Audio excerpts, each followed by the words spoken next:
Olá! Algo que sempre desperta muito o interesse das pessoas que fazem a análise, lidam com a psicanálise, têm algum tipo de interesse pela psicanálise, é exatamente a repetição. É muito nítido que a trajetória de vários pacientes que nos procuram, a trajetória desses pacientes com seus dramas, com suas tragédias, são trajetórias muito entrelaçadas com a repetição. Por exemplo, especialmente, não de maneira exclusiva, mas especialmente os relacionamentos amorosos, os enlaces amorosos.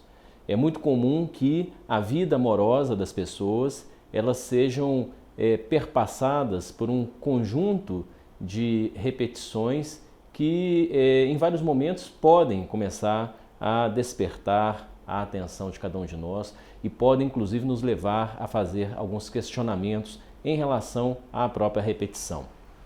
É bastante usual, que nós presenciemos nas trajetórias, das análises aqueles cenários que eventualmente eles até mudam.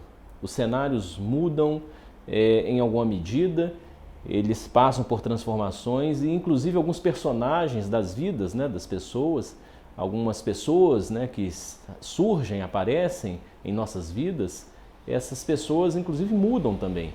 Mas é interessante que mesmo com essas mudanças de cenário, mudanças de pessoas, os pacientes nos falam de uma espécie de roteiro que lá no fundo desse cenário, um roteiro que ele insiste em se recolocar. Então há uma dimensão das nossas vidas que pode passar por grandes transformações, mas essas transformações elas acabam também se fazendo acompanhar de alguma coisa que não muda tanto e, portanto, de algo que insiste em passar pelo mesmo caminho, insiste em se mostrar da mesma maneira. Freud ele notou esta situação bem cedo. Bem ao início da psicanálise, ele notou esta marca repetitiva que insistia por se apresentar junto a seus pacientes e ele foi acompanhando essa marca, foi fazendo elaborações, foi tentando teorizar, tentando abordar esta marca fundamental que vem a ser a repetição ao longo de vários de seus textos. E, inclusive, ele chega a nos dizer que uma característica fundamental das neuroses, portanto, uma característica fundamental do nosso, vamos dizer assim, do sofrimento comum, da maneira de sofrer e de amar mais comumente pensada, é exatamente a repetição. A repetição é uma marca importante das neuroses e é exatamente na trilha dessa marca que Freud chegou a localizar o que ele nomeou de uma compulsão. Ou seja, as nossas vidas elas não só são atravessadas por elementos que se repetem, mas há algo mais aí, há uma certa compulsão à repetição. Portanto, por esta compulsão à repetição, Freud vai nos propor então que há um ímpeto à repetição, há um chamado à repetição que marca a cada um de nós.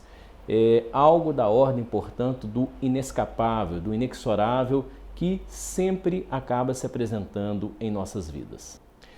Esta marca repetitiva, ela é tão insistente, ela é tão presente, esse ímpeto por repetir, ele é tão manifesto na vida das pessoas que, inclusive, algumas demandas de análise podem ser sustentadas por conta dessa repetição. Ou seja, para alguns sujeitos, a repetição ela pode começar a fazer uma certa questão. A repetição pode ser um meio pelo qual cada um começa a se indagar quanto a o que é isto que acontece comigo? O que é isto que se repete?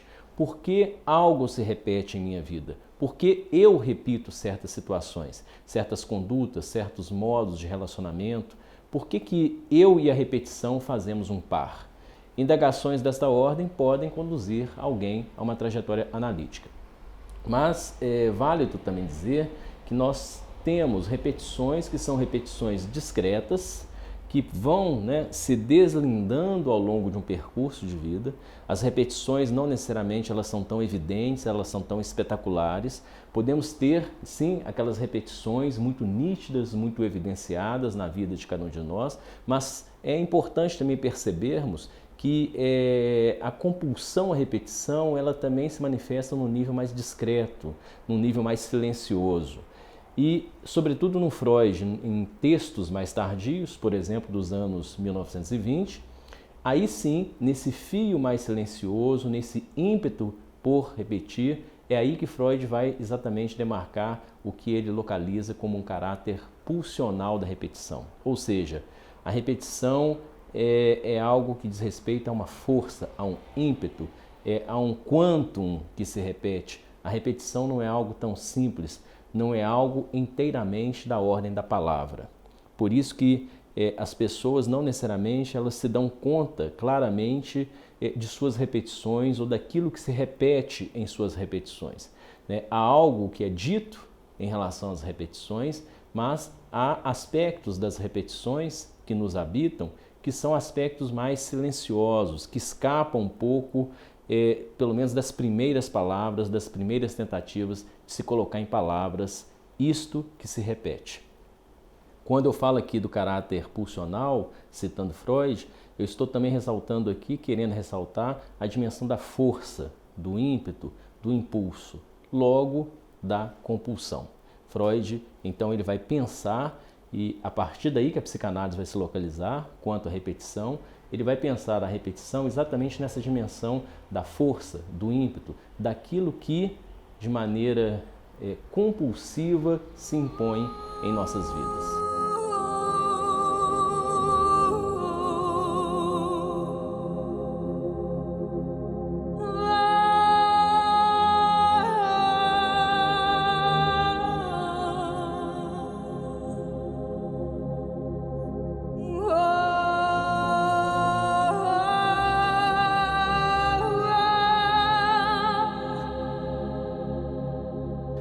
É interessante também observar que com Lacan, com Jacques Lacan, a repetição ela vai ganhando alguns outros contornos na clínica psicanalítica.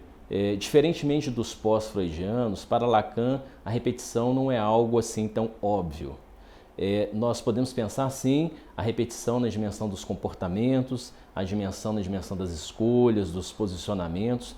Essa talvez seja a dimensão mais visível, mais nítida, e quando se pensa em repetição, usualmente se pensa nesta dimensão, a repetição dos comportamentos principalmente, e é aí que Lacan vai notar uma dimensão da repetição que ele vai chamar de, ele vai compreender que tem aí um certo automatismo, ele vai chamar, fazendo referência a uma categoria aristotélica, ele vai chamar essa repetição de automaton, ou seja, essa face da repetição, algo que aí parece funcionar por si mesmo, ou seja, alguma coisa em nós que funciona de uma maneira automática e, sobretudo, nessa dimensão dos comportamentos, das escolhas, dos posicionamentos, é algo que sempre volta. Então, essa dimensão mais nítida, mais visível da repetição. Mas, quando eu disse inicialmente aqui que Lacan ele não toma a repetição como algo muito óbvio, quer dizer exatamente que ele vai pensar a repetição como alguma coisa que não inteiramente se reduz a essa dimensão do automatismo ou do automaton. Então temos que pensar a repetição por essa via mais usual do automaton sim, mas é importante que vejamos aí outros ângulos também da repetição. Essa repetição mais comum, essa repetição que se dá pela via do automatismo, essa repetição do automaton, é esta repetição que nos leva a, por exemplo, a nos perguntar o que se repete em nossas vidas? Como que algo se repete em nossas vidas? Então, é isto que eu chamaria essa dimensão mais usual, mais comum da repetição. Os pacientes, nós mesmos, podemos nos perguntar: o que é isso que se repete em mim? O que é isso que eu repito? O que insiste em se repetir em minha vida? Então, nós temos aí, por exemplo, os cenários da repetição, os dramas da repetição, que dizem respeito a essa dimensão. Mas é importante que consideremos na clínica analítica um outro ângulo da repetição, que não necessariamente só este ângulo do automaton. Em suma, temos aqui uma outra cena da repetição. Esta outra cena, ela nos convida a sustentar perguntas, não exatamente como aquelas iniciais. O que se repete em minha vida? Por que eu tanto repito? Como que se dá, né, a repetição em minha vida? Mas essa outra cena da repetição é aquela que nos convida, exatamente numa trajetória clínica, a levarmos um analisando a se perguntar: o que se repete naquilo que se repete? Por que repetimos tanto aquilo que repetimos? Então, é um tipo de indagação diferente daquelas iniciais, né? Ou seja, o que se repete naquilo que se repete? Então, é uma pergunta sobre não só a forma do que se repete, não só pela fisionomia da repetição, mas por alguma coisa mais sutil que está em cada ato repetitivo. Então temos aqui uma indagação clínica de uma outra ordem. E é exatamente aqui que Lacan vai nos falar de um encontro faltoso, recorrendo não agora ao automaton, mas à psique, uma outra categoria também aristotélica. Lacan visita Aristóteles, retira esses elementos automaton e psique da obra aristotélica e insere esses elementos que ganham outra textura, outra conceituação no território analítico. Lacan então vai dizer que, além do automaton, do automatismo, nós temos algo da ordem de um encontro faltoso. Em suma, não só repetimos condutas, mas sim, nessas condutas repetitivas, o que está em questão é um encontro com aquilo que nos escapa. Daí a ideia de um encontro faltoso. Então, é por meio desse oxímoro, dessa junção de elementos contrários, encontro faltoso, que Lacan vai nos introduzir algo aqui, não tanto da ordem do drama da repetição, mas sim da tragédia. Então nós temos uma dimensão da repetição com uma dimensão dramática, essa dimensão do automaton, mas além dela temos uma dimensão trágica, porque aqui sim que cada um de nós, quanto à repetição, se encontra numa posição de desamparo, na condição de desamparo. Então, o que fazer com aquilo que se repete em nossas repetições? Esta é uma questão estritamente analítica, né? Inicialmente é importante que nós, de certo modo, façamos falar, né? Que isto que se repete nas repetições ganhe voz. Aquilo que não tem voz, que ganhe contorno, para que exatamente possamos fazer um tratamento, uma abordagem daquilo que se repete em nossas repetições, daquilo que exatamente se apresenta como um fio sutil que perpassa essas repetições mais evidentes. Aquilo, portanto, que diz respeito a esse encontro faltoso. A cada repetição, o que mais se repete é o encontro com alguma coisa que nos falta. Abordar isso na trajetória analítica é um ponto fundamental. Até o nosso próximo encontro.